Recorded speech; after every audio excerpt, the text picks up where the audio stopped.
దయచేసి నల్గొండ ప్రజలరా, ఈ నల్గొండ మొత్తం కూడా పిట్టల దొర ముచ్చట్లు చెప్పడానికి ఈ పిట్టల దొర బయలుదేరిండు.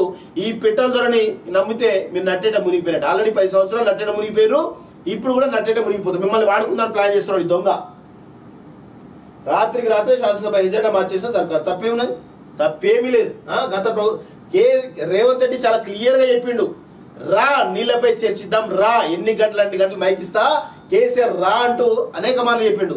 ఇక్కడ రాత్రి ఇక్కడ చెప్పినట్టు ముందు నుంచి చెప్తా ఉన్నారు కదా, చర్చ చేద్దాం, కావాల్సినంత మైక్ ఇద్దామని చెప్తా ఉన్నారు కదా. ఎందుకు మరి చేసారు?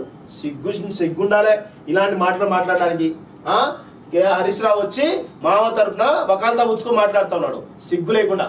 నువ్వే నెక్స్ట్ నువ్వు పోయేదే బీజేపీలోకి, నువ్వు మాట్లాడతావు, మీ మామ నేను తీసుకొస్తున్నావు. మరి రేపు బీజేపీలో అయిన తర్వాత ఏం మాట్లాడతావు? సిగ్గుండాలి కొంచెమైనా, సిగ్గు శరం లేకుండా అన్ని అబద్ధాలు ఇచ్చుకుంటా అది రేవంత్ హుందాగా ఉండటం నేర్చుకుంటా. ఫస్ట్ మీరు హుందాగా ఉండడం నేర్చుకోండి. మీ మామ వాళ్ళు మీ కల్వకుంట్ల కాలకేలంతా హుందాగా ఉండడం నేర్చుకోండి. ఫస్ట్ ఆఫ్ ఆల్ సిగ్గు శరం లేకుండా మీ బావడా బామ్మడతాడు ఎవడు కేటీఆర్ గారు, వాడు పనికి వాళ్ళ ముచ్చట మాట్లాడుతూ ఉన్నాడు వాడు. ముందు మీ అందరి అసలు ఎట్లా అంటే చెప్పులతో కొట్టుకుంటారు మిమ్మల్ని. బీహార్కి ప్రాజెక్టుల కేంద్రానికి అప్పగించి చేసిన తప్పుడు కప్పించుకునే కుడితిలో పడ్డ ఎలుకల గిలగిల కొట్టుకుని రేవంత్ సర్కార్. ఏమి అంతా వీళ్ళే చేస్తున్నారు, అంతా వీళ్ళే ఈ విషయ ప్రచారం అంతా ఇది చేస్తూ ఉంటారు. వీళ్ళంతా ఎవరంటే ఈ కొంత ఈ కృష్ణమూర్తి అనే ఎడిటర్గా వాడు తయారైన వాడితో పాటు వీళ్ళు తయారై చేస్తూ ఉన్నారు సిగ్గుచరం లేకుండా. చెలో నల్గొండ తెలంగాణ కోసం మరో జలసాధన ఉద్యమట. నేడు జనం చెంతకు బీఆర్ఎస్ అనేది కేసీఆర్ దొంగ. ఈ దొంగ పిరికి సన్నాసి పోయి నల్గొండ సభ పెడుతున్నాడు. నిజంగా ధైర్యం ఉన్నాడైతే అసెంబ్లీకి రావాలి.